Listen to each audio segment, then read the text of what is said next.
Ya, selamat sore kawan-kawan. Kita bisa memulai diskusi hari ini. Sebagai awal saya mengucapkan selamat datang untuk kawan-kawan di forum Klub Jurnalistik Rasan-Rasan Serius dengan tema Syahwat Televisi dan Mimpi Tontonan Sehat. Kalau saya menyebut goyang sesar, rasanya tidak ada satupun dari kita yang tidak pernah mendengar betapa populernya istilah ini. Saya masih ingat pada saat itu Wali Kota Surabaya dalam sebuah acara juga mengajak masyarakat Surabaya untuk goyang sesar. Bayangkan betapa sebuah subkultur yang beredar di televisi kemudian menjadi subkultur yang berkembang di masyarakat kita. Ini luar biasa. Ini membuat saya semakin percaya bahwa televisi pada dasarnya adalah salah satu media yang paling populer di Indonesia saat ini. Berbeda dengan beberapa negara maju yang ada di dunia ini yang memposisikan televisi bukan sebagai media primadona, tapi di Indonesia televisi adalah media yang paling populer. Dalam sebuah diskusi saya pernah mendapatkan informasi bahwa pasar televisi di Indonesia itu mencapai 60% dari seluruh media yang ada di Indonesia. Artinya 60% penikmat media itu mengaku menikmati televisi. Selebihnya dibagi media cetak, antara majalah, surat kabar, kemudian media online, radio, dan lain-lain. Saya tidak tahu ini sebuah pertanda baik atau justru sebaliknya. Karena kita harus ingat bahwa televisi dengan segenap komponen pendukungnya, yaitu audio dan visual, yang memungkinkan seorang manusia itu akhirnya termanjakan inderanya, terpenuhi seluruh inderanya, sehingga memberikan pengaruh luar biasa pada kehidupan dia sebagai manusia.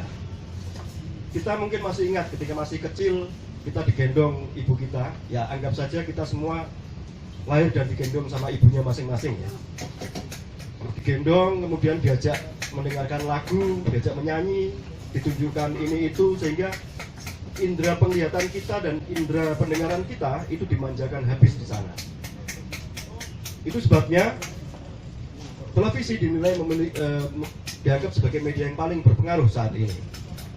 Saya cukup menghargai inisiatif beberapa orang, termasuk inisiatif negara yang akhirnya membentuk KPI sebagai medium untuk menjembatani kepentingan antara masyarakat, audiens dengan televisi. Dan beberapa lembaga lain, lembaga independen yang berusaha habis-habisan melakukan upaya untuk memperbaiki kualitas televisi. Karena semua arahnya jelas, kepengen memperbaiki kualitas televisi. Karena televisi memiliki pengaruh yang luar biasa pada masyarakat. Ini tidak main-main. Dalam kesempatan ini, dalam forum hari ini, kebetulan hadir, bukan kebetulan ya, sudah dirancang 30 tahun yang lalu. Sudah dirancang beberapa waktu yang lalu bahwa hari ini akan hadir seorang kawan, Mas Fajar, yang saya tahu beliau dulu pernah bekerja sebagai reporter di Suara Surabaya, kemudian pernah di Indosiar ya, kemudian jadi dosen komunikasi yang terakhir di KPI Pusat.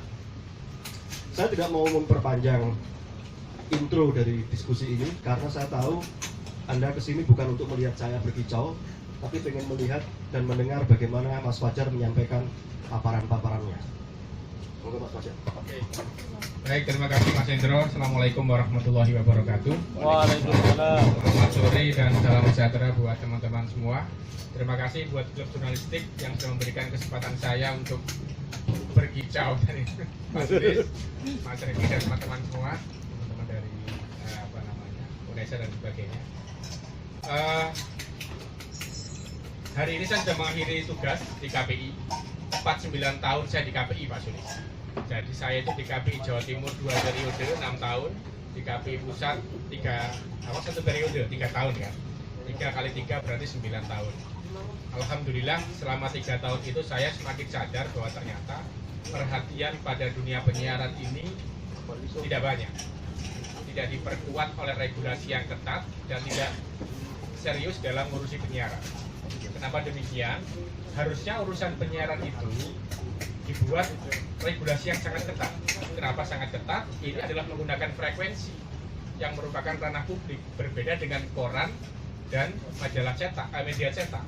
Karena menggunakan frekuensi, artinya dibuat sebuah aturan yang sangat ketat yang bisa mengatur penyiaran itu dengan baik, begitu ya. Tapi kenyataannya apa? Kenyataannya dari sisi regulasi sendiri ini sangat lemah. Peraturan-peraturan tentang penyiaran itu tidak dibuat semaksimal mungkin. Kenapa? Ya karena tadi itu, di Indonesia ini belum jelas siapa sesungguhnya regulator penyiaran. Apakah KPI ataukah Kementerian Kominfo? Padahal sebenarnya kehadiran sebuah lembaga negara seperti KPI, KPK, KPU, Komisi Yudisial itu adalah sebenarnya peran negara ini semakin sedikit. Harusnya urusan-urusan yang seperti penyiaran, urusan pemilu diserahkan ke sebuah lembaga negara. Tapi kenyataannya beda. Kita lihat saja contoh urusan pemilu. Dulu ditangani oleh Departemen Dalam Negeri, betul ya. Begitu ada KPU, itu urusan diserahkan. Negara tidak cawe-cawe lagi, pemerintah dianggap ini urusan pesta demokrasi, silakan diurus oleh sebuah lembaga kuasi negara. Atau bahasanya sekarang ada LNS, Lembaga Negara Non-Struktural, Mas Indro. Lembaga Negara Non-Struktural. Sehingga apa? Muncullah Undang-Undang Pemilu. Undang-Undang Pemilu, kemudian pelaksanaannya diatur dengan PKPU. Itu urusan KPU dan pemilu, sehingga semua turun undang-undang itu menjadi undang-undang peraturan regulasi tentang pemilu. Kita lihat sekarang undang-undang penyiaran nomor 32 tahun 2002 tentang penyiaran. Undang-undangnya penyiaran, tetapi peraturan pelaksanaan tentang penyiaran apakah dibuat dengan PKPU? Tidak. Undang-undang penyiaran, tapi peraturan pelaksananya itu dengan peraturan pemerintah. Loh, berarti sesungguhnya regulator penyiaran bukan di KPI, namanya Komisi Penyiaran Indonesia, tapi sesungguhnya kewenangan kami tidak maksimal. KPI hanya sebagai juru semprit, juru semprit itu nyemprit pelanggaran, tapi tidak mempunyai kewenangan untuk menindak dan memberikan efek jerah. Ini yang terjadi. Kenapa KPI tidak bisa membuat sebuah peraturan yang mengatur lembaga penyiaran? Itu terjadi karena Undang-Undang Penyiaran sendiri pernah di judicial review, ada sebuah pasal yang mengatakan bahwa peraturan pemerintah bersama dengan KPI. Nah, bersama dengan KPI itu dihilangkan, sehingga peraturan tentang penyiaran itu dibuat hanya pemerintah saja. Ini tahun 2005 atau 2006. Sejak saat itulah semua peraturan tentang penyiaran diatur oleh peraturan pemerintah, Permen, KP, dan seterusnya. Itulah kenapa peraturan tentang digital itu kemudian digugat oleh stakeholder, karena peraturannya dibuat dengan peraturan menteri yang tidak ada rujukan di undang-undang penyiaran. Itu satu ya. Jadi perlu dipahami dulu tentang kondisi KPI ini. Jadi sebenarnya ada problem regulator penyiaran sendiri yang belum ikhlas. Pemerintah jangankan menyerahkan, berbagi sedikit saja dengan KPI tidak rela. Harusnya kan jelas, KPI ini bagianmu, ini bagiannya pemerintah. Itu aja nggak jelas. Kenapa? Dia semuanya ingin dikekepi itu. Izin penyelenggaraan penyiaran dikeluarkan oleh menteri, pemerintah. Izin frekuensi, penggunaan frekuensi yang disebut dengan ISR, izin stasiun radio, itu juga pemerintah. KPI oleh apa? Wis KPI teguran saja. Tetapi manakala ada problematika di televisi, ada acara-acara yang tidak mendidik, seolah-olah KPI yang ngawasi. Loh kok KPI? Pak, ada bareng lagi. Nek salah dikaploki bareng. Tapi seolah pemerintah cuci tangan. Contoh sederhana perpanjangan izin. Kemarin saya kebetulan diamanai dapat awu anget pada periode kami di KPI Pusat 2003-2016. Saya diamanai untuk memproses perpanjangan izin 10 stasiun televisi lokal. 10 itu apa saja? Mulai RCTI, SCTV, Indosiar, Antv sampai 10 TV minus minus Kompas, Net TV, RTV, dan iNews. Jadi 10 TV itu yang 10 TV yang lama-lama itu. Nah, seolah-olah mengatakan bahwa ini adalah pekerjaan KPI. Saya katakan izin di tangan pemerintah loh ya, bukan di tangan KPI. Tapi seolah-olah pemerintahan mendowngrade KPI. Kami tidak berintegritas, kami tidak layak untuk bekerja maksimal. Padahal sebenarnya harusnya Kominfo dengan KPI bekerja sama untuk mengevaluasi perpanjangan izin. Kan begitu harusnya. Kami tidak bisa mengkoreksi kepemilikan saham, karena itu ranahnya pemerintah. Kami tidak bisa masuk pada ranah teknis, jangkauan siaran yang biasanya sangat sangat melebihi coverage areanya itu. Urusan kami cuma program, tetapi seolah-olah kesalahan perpanjangan itu ada di KPI. Ini yang harusnya dikelirkan. Apalagi banyak LSM yang mendowngrade kerja kami, seolah-olah kami ini main mata dan sebagainya. Ini kondisi-kondisi di Jakarta yang tidak produktif di akhir masa jabatan kemarin, sehingga yang muncul seolah-olah loh kok malah KPI. Ini kan harusnya dua-duanya, gitu ya. Yang ketiga, teman-teman sekalian, bahwa media penyiaran kita ini yang perlu saya sampaikan, masyarakat itu sebenarnya sudah banyak keresahan pada media penyiaran kita, Mas Hendro.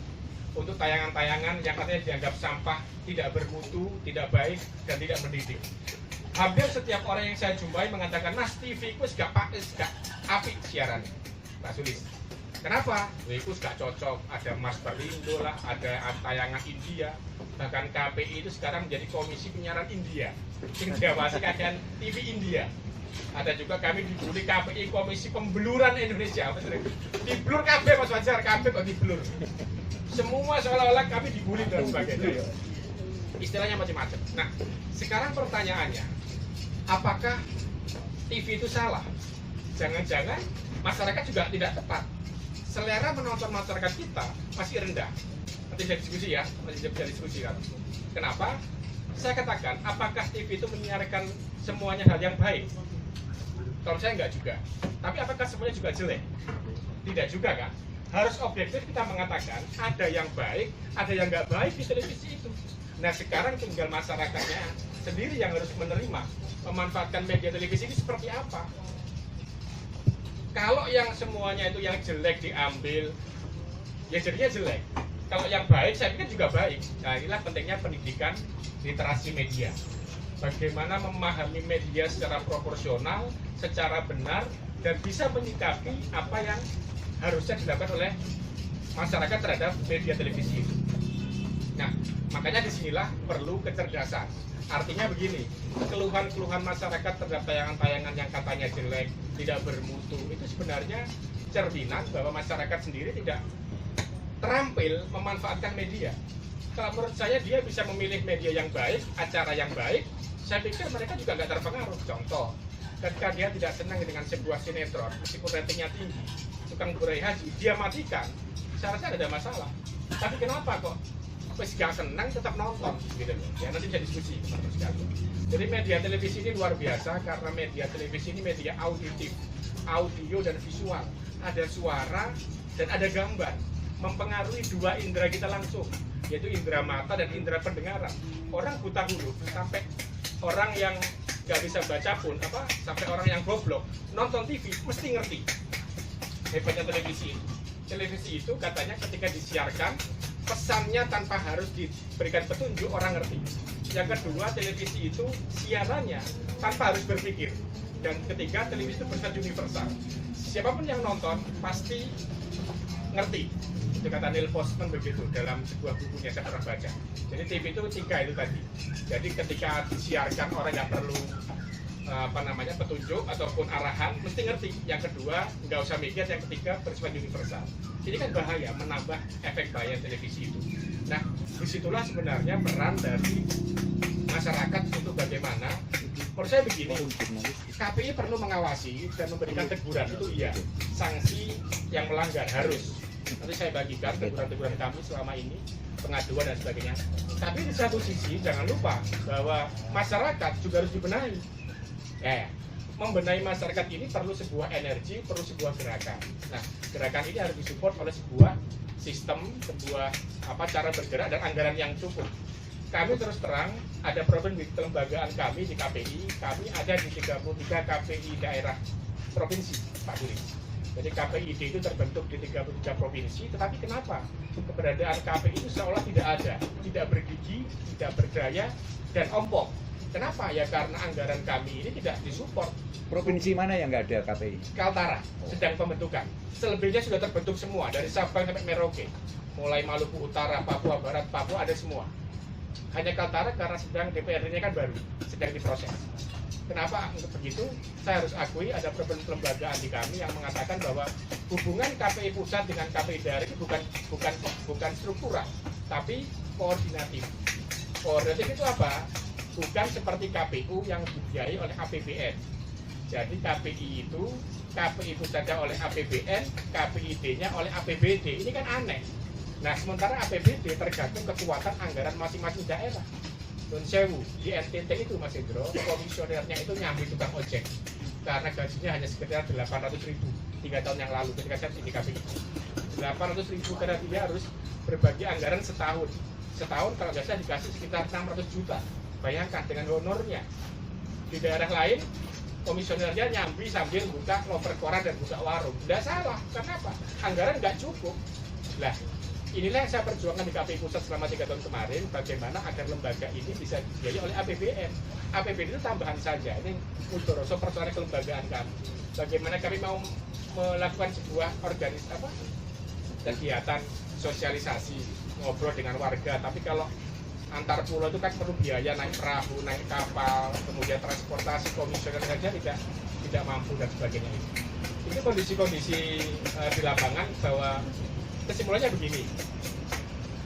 Kesimpulannya Mas Hendro bisa dicermati bahwa urusan penyiaran ini, saya nggak ngerti Pak Sulis, sepertinya ada tangan-tangan kepentingan kapitalis media besar yang tidak ingin terganggu dengan urusan penyiaran. Sehingga dia melemahkan regulasinya. Regulasi itu apa? Undang-undang penyiaran. Buktinya apa? Selama sejak 2009 sampai 2016, itu berapa tahun Mbak Binda? 7 tahun ya? Itu belum selesai revisi undang-undang penyiaran Pak Sulis. Saya mengawal sejak di KPI Jawa Timur sampai di KPI Pusat. Alhamdulillah belum selesai. Sampai hari ini. Berarti apa? Ada pelemahan regulasi penyiaran. Regulasi penyiaran lemah, regulatornya makan nggak jelas. Terjadi tumpang tindih antara Kominfo dan KPI dibiarkan. Harusnya undang-undang penyiaran yang baru nanti menjawab apa peran KPI, apa peran Kominfo, apa peran LSF, bagaimana peran Dewan Pers, sehingga tidak saling tabrakan. Bagaimana menyikapi konvergensi media, peran media online, dan sebagainya. Itu dijawab oleh undang-undang baru pengganti undang-undang 32. Saya berharap Pak, satu-satu solusinya adalah mengganti dan merevisi undang-undang penyiaran. Kalau undang-undangnya sudah diganti, PP-nya akan turun, pelaksananya lebih enak. Mengatur hubungan KPI, bagaimana dengan Kominfo dan sebagainya. Kalau regulasinya lemah, regulatornya tidak jelas, yang diuntungkan siapa? Pemain-pemain lama. Para kapitalis media yang dengan mengeruk keuntungan sebanyak-banyaknya dan kepentingan tidak terganggu. Nah, ini yang saya khawatirkan. Kepentingan-kepentingan media besar ini sudah sangat masif, dan celakanya saya harus katakan jujur bahwa pemilik media-media besar itu yang sekarang memanfaatkan medianya untuk kepentingan pribadi dan kepentingan kelompoknya, yang kebetulan kelompoknya ini memiliki afiliasi dengan partai politik. Saya ngawasi pemilu 2 kali sejak di KPI, pertama pemilu 2009 dan pemilu 2014. Dua-duanya memiliki perbedaan yang sangat luar biasa. Ketika 2009 di Jawa Timur, saya mengatakan media masih sangat proporsional. Tapi 2014 agak susah untuk mengatakan bahwa media itu proporsional dan berlaku berimbang. Kenapa? Ya karena pemilik media sudah memiliki kepentingan, baik kepentingan pribadinya maupun kelompoknya. Nah, kelompoknya ini kebetulan adalah berafiliasi dengan partai politik. Ini kondisi yang makin runyam media kita. Nah, kemudian terus bagaimana dengan publik? Saya rasa publik sudah semakin tidak percaya dengan namanya televisi. Kalau dulu mungkin orang ragu pada program hiburan, Mas Indro, entertain. Sekarang pada program jurnalistik pun, yang saya katakan program faktual, sudah mulai nggak percaya. Buktinya apa? 2014, 2 TV berita kita ini sudah melakukan, menurut saya, menyimpang dari kaidah jurnalistik, yaitu TV One dan Metro TV, di mana saat pemilu presiden sangat partisan, tidak fair, tidak berimbang, dan cenderung mengadu-adu emosi masyarakat. Sikap KPI apa? Jelas. Kami ketika itu mengusulkan kepada Menteri untuk mengevaluasi izin Metro TV dan TV One. Saya katakan, mencabut Mas, terserah Menteri. Yang penting tolong evaluasi izin 2 TV berita ini, karena kami menilai adalah 2 TV berita ini, TV berita TV One dan Metro TV, sudah menyiarkan beritanya dalam konteks keluar dari TV berita yang harusnya fair, berimbang, dan tidak partisan. Tapi sangat kental. Saya katakan, memihak itu boleh, tapi jangan terlalu over dan akhirnya mengadu-adu emosi. Puncaknya adalah ketika Quickcon, Pak Sulis. Quickcon adalah, kami melihat itu adalah puncak ibaratnya kebrutalan media televisi kita, utamanya adalah TV berita kita yang sangat tidak fair memberitakan lembaga hasil kue hitung cepat. Saya juga tidak menyalahkan TV itu karena saya menganggap KPU juga salah. Saya sudah telepon Mas Arief Budiman, Komisaris KPU ketika itu, Mas Arief, harusnya jenengan sebelum hari H pemilu umumkan kepada masyarakat. Ini ada 5 lembaga survei yang akan melaksanakan quick count. Nah, KPU nggak akan melakukan itu, sehingga terjadi apa? TV One itu ada 7 lembaga survei, TV Metro TV itu ada 5 lembaga survei yang dua-duanya memenangkan calon presiden masing-masing. Nah, KPI ketika itu bertindak, kami agak ekstrim, kami ngambil Mas, diskresi. Nah, saya katakan, kita kalau ngambil keputusan sekarang, artinya bagaimana menyikapi quick count ketika itu jam 5 sore Pak Juli, hari pertama pemilihan presiden. Metro TV sudah memenangkan Jokowi, TV One juga Prabowo menang. Nah, kami langsung pleno ketika itu tanpa harus berkoordinasi dengan KPU. Saya katakan semua tayangan quick count kita minta dihentikan. Alhamdulillah kok manut, kok nurut. Padahal itu bisa disalahkan. Kenapa? KPI bukan penyelenggara pemilu. Harusnya yang mengatakan begitu kan KPU. Tapi kami hanya koordinasi dengan Ketua KPU, Pak Husni Kamil Manik. Komisioner berkoordinasi dengan semua jaringan. 5 komisioner KPU kita hubungi, Mas Arief, Pak Ferry, Pak Husni, dan teman-teman yang lain. Alhamdulillah clear, Mas. Kewenangan KPI boleh. Akhirnya kami katakan, tolong semua televisi menghormati proses perhitungan yang sesungguhnya di KPU dan hentikan siaran quick count. Nah, itu perjuangan kami dan alhamdulillah semuanya turun. Kenapa? Karena sadar bahwa pemberitaan quick count itu sudah tidak fair, tidak berimbang, dan cenderung masing-masing kepentingan media nggak jelas. Harusnya kan sama. Misalkan begini, KPU mengumumkan ini ada 5 lembaga survei yang besok melakukan quick count, sehingga sama gitu loh. Ini aja lembaga surveinya berbeda. Masih ingat mungkin ya? Yang TV One kalau tidak salah 7 dengan puskaptis macam-macam itu, metodologinya berbeda sehingga menang masing-masing. Yang kedua, penilaian KPI tentang lembaga dua berita ini karena kita anggap publik sangat dirugikan. Saya katakan dengan Metro TV ketika itu Mas Tommy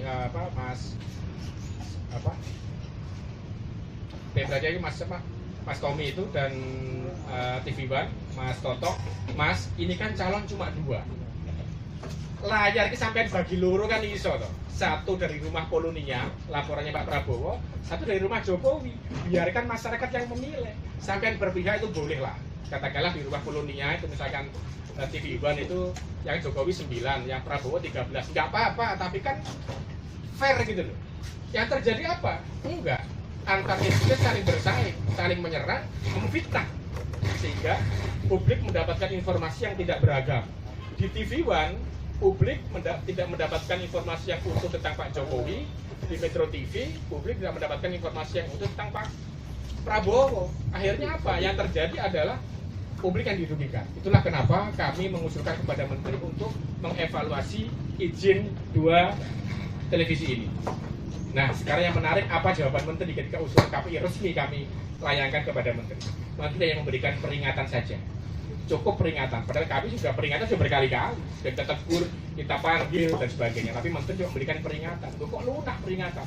Harusnya diancam pada proses perizinan dia sudah tidak boleh memperpanjang izinnya karena sudah sangat fatal pada 2014. Kami melihat bukan apa-apa ada kepentingan sentimen pribadi atau kepentingan politik, bukan, tapi karena apa? Ada hak publik yang sudah dirampas oleh media ini sebagai media berita, mereka sudah tidak bertindak tidak fair. Itu. Jadi beberapa hal yang perlu saya ceritakan untuk mengawali diskusi, mungkin nanti bisa ngobrol.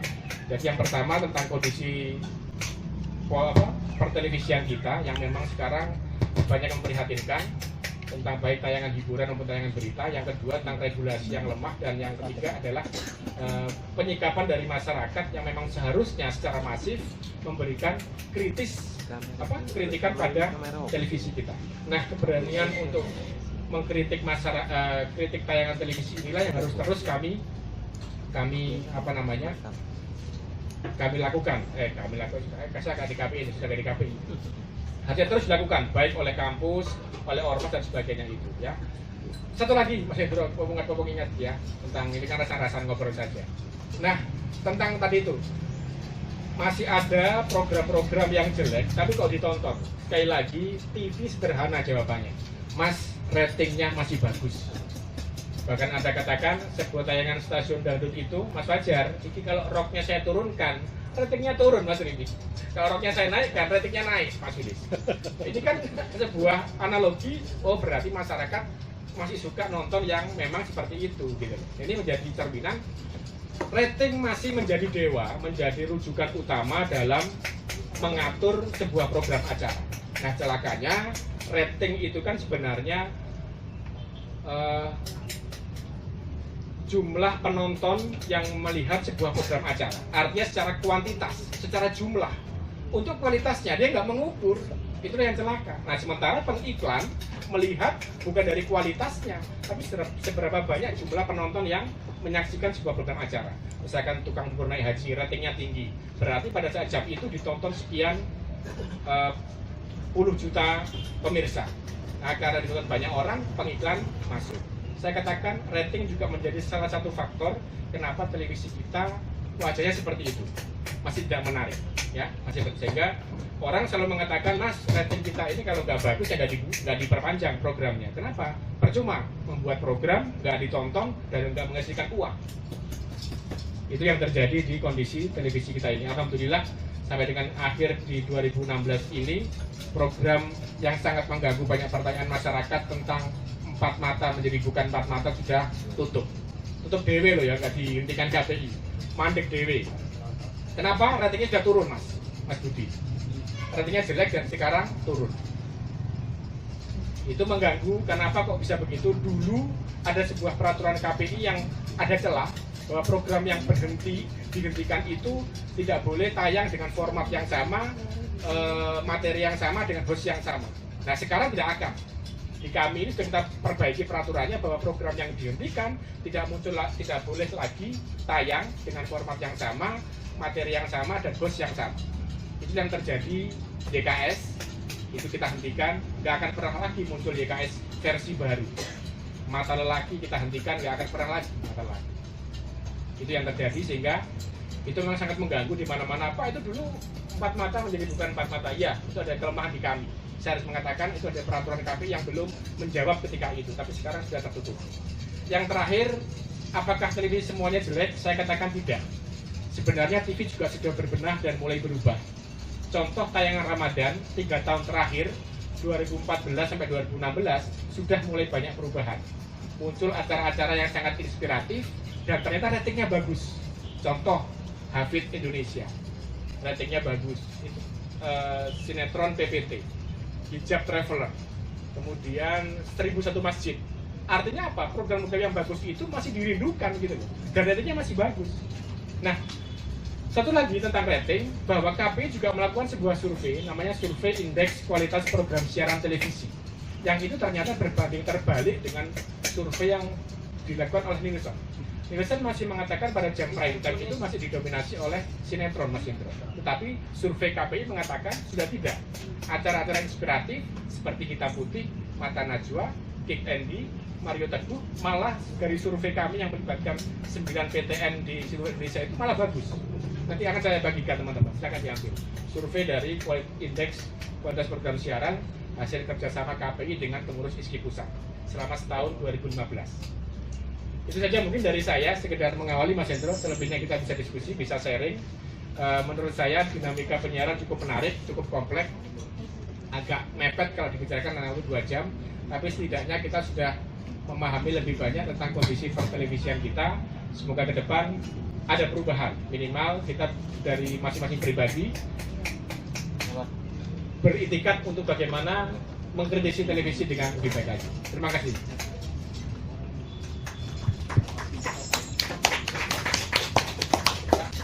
Sendiri ya. Ini Mas, saya bagikan Mas. Ya, paparan yang sangat menarik sekali dari Mas Fajar tadi.